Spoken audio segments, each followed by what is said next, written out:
In the late summer of 1886, when the air in the high Colorado Basin had already begun to carry the sharp, metallic premonition of frost, Elara Gable was engaged in an activity that had become the primary source of amusement and pity for her few neighbors in the Greybull Valley. Every morning, just after dawn broke over the stony teeth of the eastern peaks, she would leave the cold hearth of her small, sod-walled cabin and walk the half-mile to the dense willow thickets that choked the banks of the creek. She carried with her only a sharp knife, a coil of twine, and a patience that seemed as vast and silent as the landscape itself. She was a widow of less than a year, her husband Thomas taken by a fever that had swept through the valley the previous winter, leaving her with a 2-year-old son, a half-finished cabin, and a roof that had been grievously wounded by the same blizzard that had sealed his fate. A massive pine burdened with a winter's worth of wet, heavy snow had shed a limb the size of a man's torso, and it had punched a ragged hole in the roof's central beam and the rough-sawn planks surrounding it. Her neighbors, what few there were scattered across the wide, sage-dusted floor of the valley, had offered their condolences and their advice in equal, unhelpful measure. Amos Kelleher, a man whose opinions were as solid and unyielding as the granite boulders that dotted his pasture, had inspected the damage with a grim satisfaction that was his default expression for the misfortunes of others.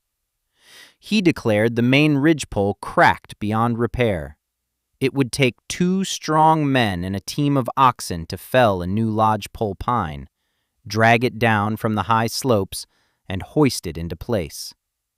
The planks, he noted, were splintered and would never hold a proper seal again. The only sensible solution was a full replacement, a task requiring milled lumber from the nearest town, a journey of 3 days, and more money than Elara had seen in her life. He had looked at her, a woman made small by the scale of the sky and the weight of her loss, and told her plainly that her best option was to pack what she could and take her son to the town, to find work as a laundress or a cook before the first snows made the pass impassable. Elara had listened, her face as still as the water in a deep pool, and had thanked him for his counsel. She did not tell him about the memory that had surfaced in the quiet, desperate nights that followed, a memory of her father. He had not been a frontiersman or a builder of cabins, but a boatwright and basket maker on the coast of Maine, a man whose hands smelled of salt and steamed ash wood. He had taught her things that had no apparent use in this high, dry country. He had taught her about the difference between strength and rigidity. He believed that the things that lasted longest were not always the ones that stood firmest against a blow, but the ones that knew how to yield, to distribute a force across their entire being until it was no longer a threat, but merely a pressure to be accommodated. He would hold up a single willow withe and snap it easily between his thick fingers. Then he would show her a small, tightly woven basket, and placing it on the ground, he would stand on it with his full weight, and it would not break. "One is a brittle declaration," he would say, his voice a low rumble. "The other is a conversation."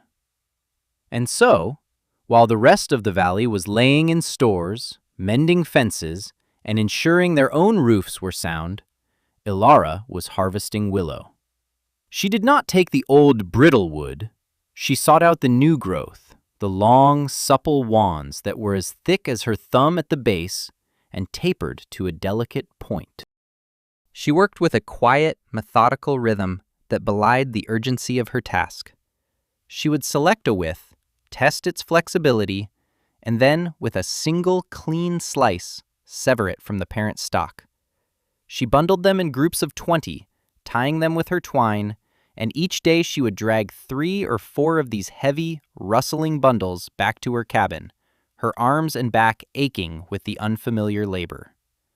The pile of green wood grew steadily beside her home, a strange, tangled monument to what her neighbors had decided was a mind unhinged by grief. Dora Kelleher, Amos's wife, had taken to calling it the widow's nest, a term that was repeated with sad shakes of the head at the small trading post. They saw a woman lost in a pointless feminine task, weaving a nest when she should have been building a fortress. Amos Kelleher had stopped by a second time in early September, reining in his horse at a distance as if her madness might be catching. He watched her for a long moment as she sorted the day's harvest, her hands moving with deft certainty, laying the withs in graded piles by length and thickness. "Elara," he said, his voice carrying the weary patience of a man explaining the world to a child. "The snows here are not gentle. We get feet, not inches. That brush pile of yours will hold the snow, not shed it. It will soak up the melt, and the weight will crush this cabin flat with you and the boy inside. It's a fool's work." He spoke of timber, of mass and sheer strength, of the proven ways that had kept men alive in this unforgiving land for generations. He spoke of the physics of brute force, the only physics he understood. A heavy load required a heavier beam. It was simple. It was logic. "It is not a brush pile, Mr. Kelleher," she had replied, her voice soft but clear, not rising to meet his condescension. She did not pause in her work. "It is a weave. The weight will not be concentrated on a single point. It will be shared across the whole." She tried to explain the principle, the idea of tensile strength and distributed load, using the language her father had used.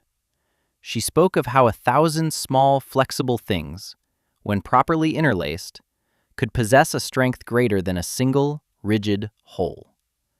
He had stared at her, his brow furrowed, not in consideration, but in simple, profound incomprehension. He saw only a pile of flimsy branches. The concept she was describing was alien to his entire worldview. He mistook her quiet confidence for delusion. "You are a stubborn woman, Elara Gable," he finally said, shaking his head. He spurred his horse and rode away, satisfied that he had done his duty and that her inevitable failure was now entirely her own affair. Amusement was a safer position than pity, for it required no action. The only person who watched without open judgment was Constance Hartwell, a woman from the far end of the valley who had lost 2 children to the same fever that had taken Thomas. She would sometimes stop her wagon on the track that ran past Elara's land, and she would watch for a few minutes, her expression unreadable. She never offered advice or criticism. Once, she had simply left a small sack of flour on a fence post, a silent acknowledgement of their shared, silent club of loss. Constance understood that grief could forge a person into strange new shapes, and she seemed willing to wait and see what shape Elara was becoming before she passed a verdict. Her quiet observation was, in its own way, more unsettling to Elara than Amos's loud scorn. It was a witness, and Elara knew that her work would have to answer not only to the snow, but also to that woman's patient, watching eyes. With the foundation of her idea laid in memory, and the materials gathered in a monumental act of will, the true labor began. First, she had to address the wounded structure of the cabin itself. The damaged ridgepole was a problem of mass she could not solve alone. She could not lift a new one, so she did not try. Instead, she brought the logic of the weave inside the house. Using the smaller, more manageable lodgepole pines that grew in the lower aspen groves, trees she could fell and limb herself, she built a new interior framework. She constructed 2 sturdy A-frames, sinking their legs deep into the packed earth floor of the cabin, one on either side of the main hearth. She then ran a new, lighter ridgepole between their peaks, positioning it directly beneath the cracked original. This new beam was not meant to replace the old one, but to support it, to become a sister to it. Then she lashed dozens of smaller poles from this new central beam out to the sod walls, creating a dense, web-like skeleton that sat just inches below the old roof. It was a laborious, time-consuming process, requiring her to climb up and down a rickety ladder, her small son watching from a pen she had made for him in the corner, her muscles screaming in protest. The cabin grew darker, the space inside more crowded, but it also began to feel like the inside of a great rib cage, a structure of interdependent parts. Once this internal scaffold was complete, she turned her attention to the outside. She climbed onto the damaged roof, a place she had avoided for months, and with a hatchet and pry bar, she began the brutal work of demolition. She tore away the splintered planks and the rotting sod that had covered them, working from the hole outwards. She left the main cracked ridgepole in place, a broken spine that her new structure now supported from below. When she was finished, a great, gaping section of the cabin was open to the sky, a raw wound against the deepening blue of autumn.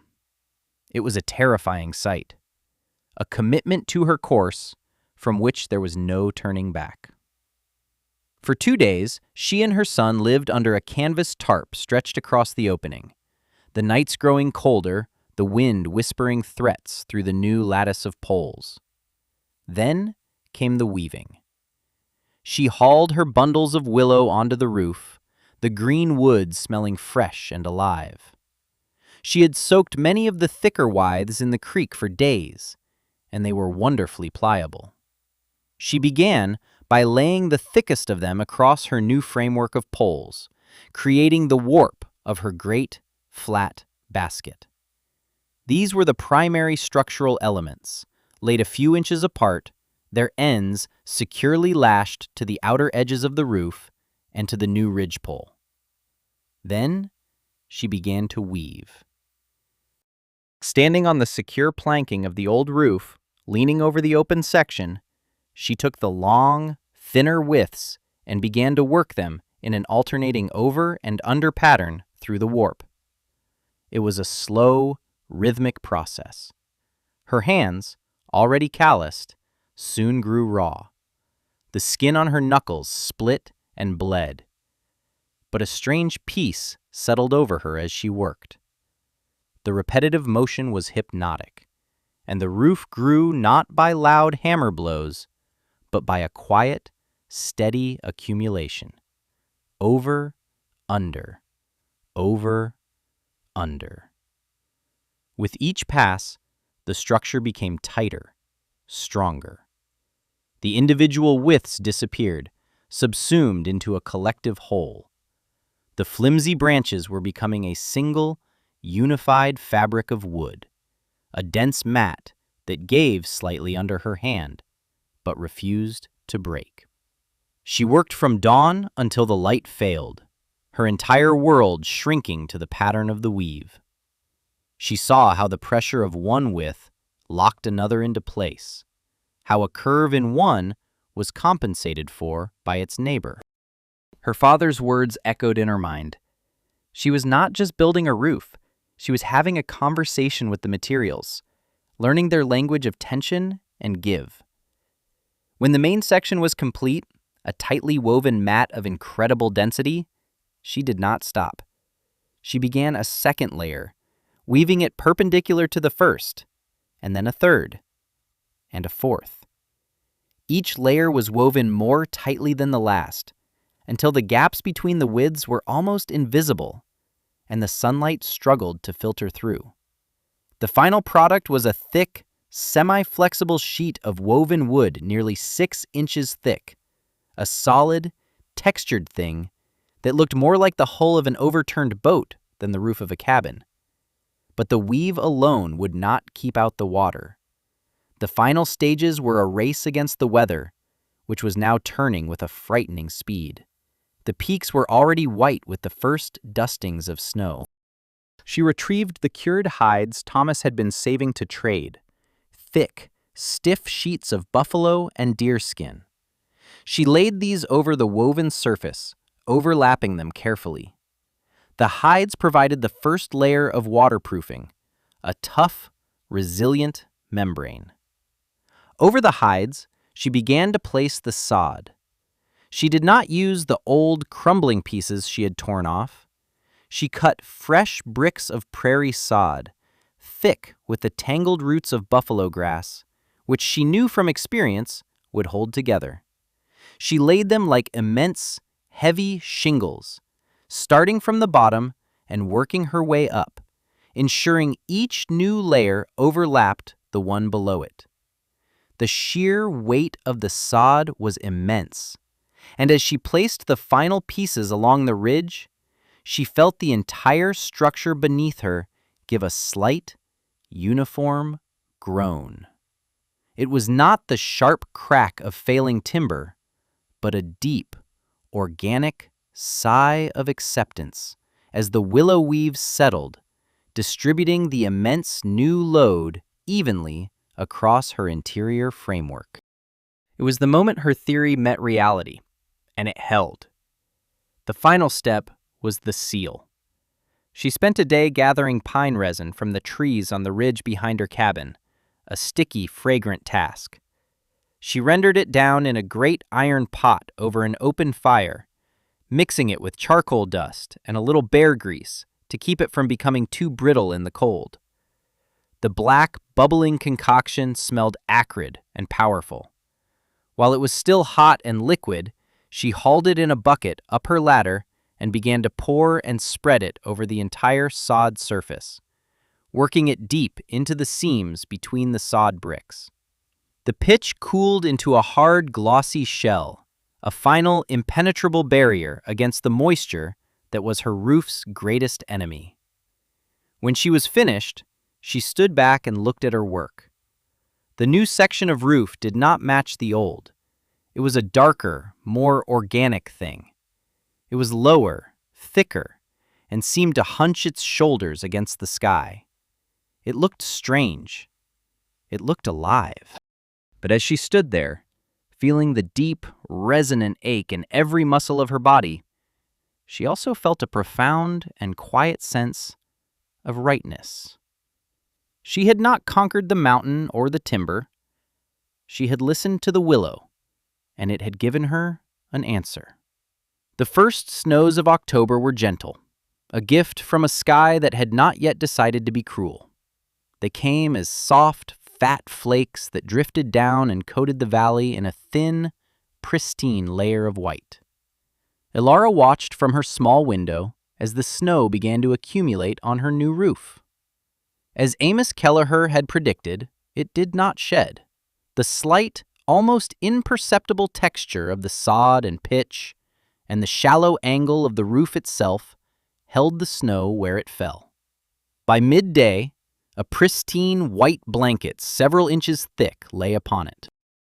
She saw Amos ride past on the valley track, and he slowed his horse, pointedly looking at her roof, then at his own steeply pitched wood shingle roof, from which the snow was already sliding off in clean sheets.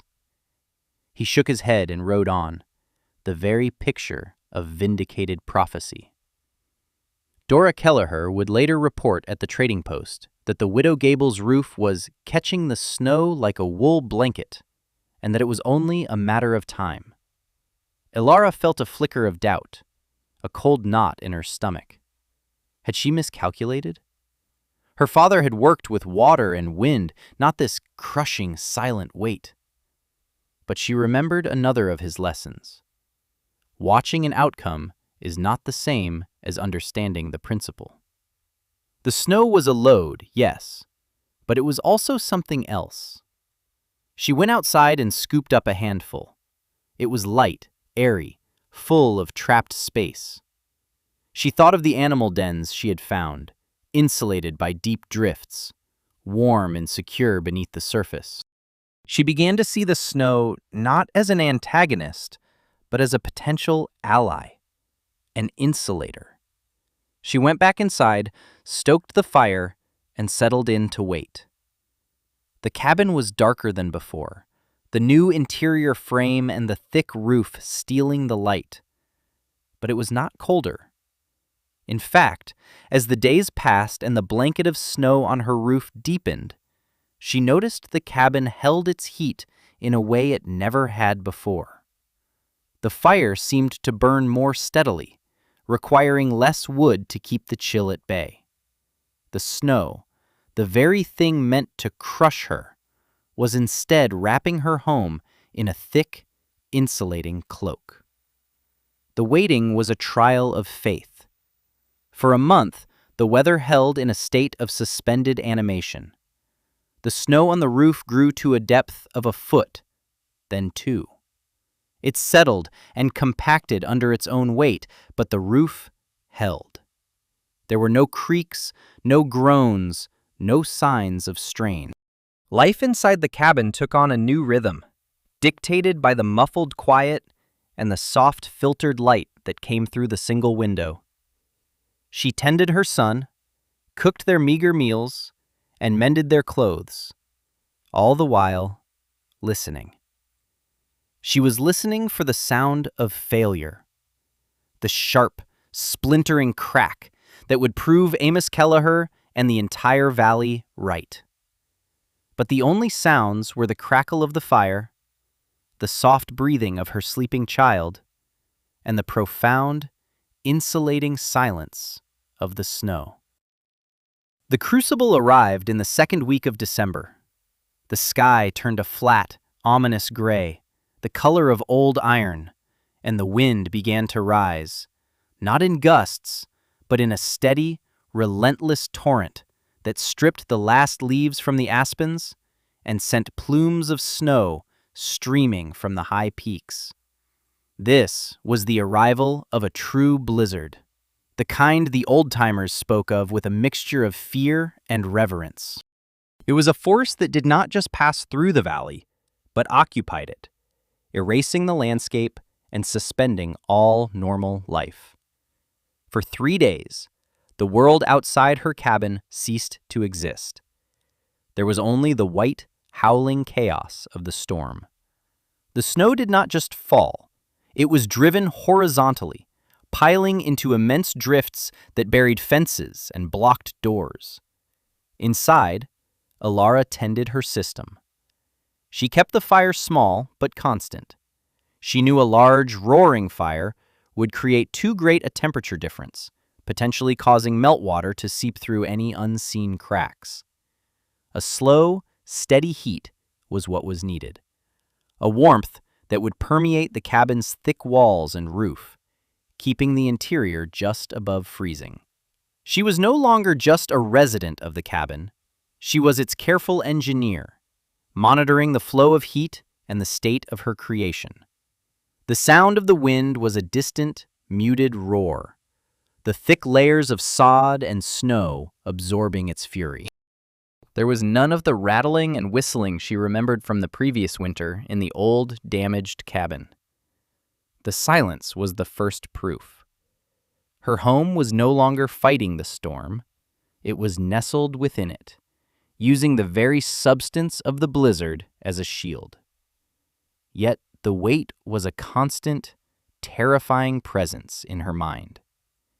The snow was no longer light powder. It was a dense, wind-packed mass, and more was being added every hour. She could only guess at the tonnage pressing down on the woven willow, pressing down on her and her son. She had to trust the principle. She had to trust her father. On the morning of the third day, the wind finally began to subside. The silence that descended was absolute, the silence of a world buried. And then she heard it. It started as a low, deep groaning, a sound that seemed to come from the very bones of the cabin. Her heart seized. This was it, the moment of failure, the sound of wood fibers tearing, of a structure pushed beyond its limits. She instinctively moved towards her son, ready to shield him with her body. But the sound was wrong. It was not the sharp, high-pitched crack of snapping timber. It was a slow, resonant complaint, the sound of an immense tension being slowly released. The groan was followed by a deep, shuddering vibration that she felt through the soles of her feet. And then came a sound unlike any she had ever heard.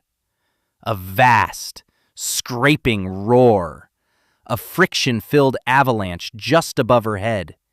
It was followed by a tremendous thump that shook the entire cabin as a mountain of snow impacted the ground outside. For a moment, there was only a stunned silence. Then, a brilliant, almost painful shaft of light lanced through the window, which had been completely obscured by a snowdrift. The drift was gone. Elara rushed to the small pane of glass and peered out. An immense pile of snow, the size of a hay wagon, lay on the ground a few feet from the cabin wall. And above, her roof was almost completely bare, steaming slightly in the cold, clear air. She understood then what had happened. The woven structure had not broken. It had yielded. Under the colossal, unimaginable weight of the blizzard's snow, the flexible willow mat had sagged, just an inch or two, but it had been enough. The subtle change in pitch was all that was needed to overcome the friction of the sod. The entire, massive load had released at once, sliding off in a single, cohesive sheet. The roof had not defeated the weight. It had shrugged it off. It had held a conversation with the snow and then politely asked it to leave. A laugh escaped her lips, a sound of pure, unadulterated relief that was half a sob. It had worked. The principle was true. Her father's quiet wisdom, carried all the way from the salty shores of the Atlantic to this high, frozen valley, was true. She felt a connection to him so powerful, it was as if he were standing there in the cabin with her, nodding his slow, knowing smile. She looked at the intricate web of poles above her head, at the new sister beam supporting the old, and she saw not a desperate repair, but a thing of profound and practical beauty. It was a testament to the idea that the answer to an overwhelming force is not always a greater opposing force. Sometimes, the answer is patience, flexibility, and a deep understanding of the nature of the materials themselves. The feeling was more than triumph.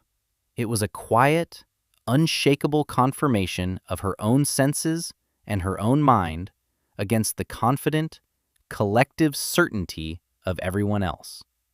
She had been right. In the deep silence of the snowbound valley, that was a victory more warming than any fire. Later that day, when the sun was high in a painfully blue sky, a figure appeared, struggling through the immense drifts. It was Amos Kelleher. He was not on his horse. He was on foot, his face gray with exhaustion and streaked with grime. He did not knock, but simply leaned against the doorframe, his chest heaving. Elara opened the door to him, her expression calm. He looked past her, into the warm, dimly lit interior of the cabin. He looked at her son, playing safely by the fire. Then his eyes went up, to the ceiling, to the interwoven poles of her internal support, and then back outside, to her miraculously clear roof. His own face was a mask of disbelief and dawning comprehension. "My barn," he said, his voice rough, stripped of all its former authority. "The roof collapsed. Heavy timber beams, thick as my waist, snapped like twigs. It killed 2 of my best milk cows." He paused, and then looked directly at her, his gaze holding none of its previous condescension. It held something new, a raw, desperate need to understand. My tool shed is gone too. But your nest, it's clean. How? It was not a challenge. It was a question. A real one. She did not gloat. She simply stepped back and gestured for him to come inside, out of the blinding snow. She put a cup of hot, weak tea in his hands and, for the second time, she explained the principle of the weave. She told him about the slow, patient yielding, about distributing the load until it could be shed. This time, he listened. He looked at her raw, scarred hands and at the solid, breathing structure above his head, and he finally saw not a pile of brush, but an idea, a powerful one. "I'll be," he whispered into his cup, the words small in the quiet cabin. "It's a basket. You built a basket to catch the sky." The acknowledgement from Amos was the beginning. Word of the gable roof, the one that had held when thick timbers had failed, spread through the Greybull Valley as the snows melted and the roads became passable again. It became a quiet legend. People who had once pitied her now looked at her with a new respect, a curiosity tinged with awe. They had witnessed an outcome that defied their traditional knowledge, and they were forced to reconsider the nature of strength itself. In the spring, it was Amos Kelleher, humbled and genuinely curious, who came to her first. He asked if she would teach him the weave. He wanted to rebuild his barn's roof, not with massive timbers that would have to be hauled from miles away, but with willow from the creek that ran right through his own land. She agreed. Others followed. Families on the edge of the valley, who had little money for milled lumber, came to learn. She taught them how to select the withes, how to build the supporting framework, how to perform the patient, rhythmic work of the over and under weave. She explained, as a father had explained to her, that it was not just a method of construction, but a way of thinking. It was about using the inherent nature of a material, not fighting against it. The willow weave, as it came to be known, never replaced the traditional log and plank roofs on the larger homes, but it became the standard for barns, sheds, and smaller cabins throughout the region. It was a practical, resilient, and inexpensive solution born from one woman's memory and her refusal to bow to a fate that had seemed all but certain. Her cabin, with its strange, living roof, stood for more than 50 years, a quiet, enduring landmark long after she was gone, its interwoven branches a testament to the profound and unexpected strength that can be found not in rigidity, but in the wisdom of yielding.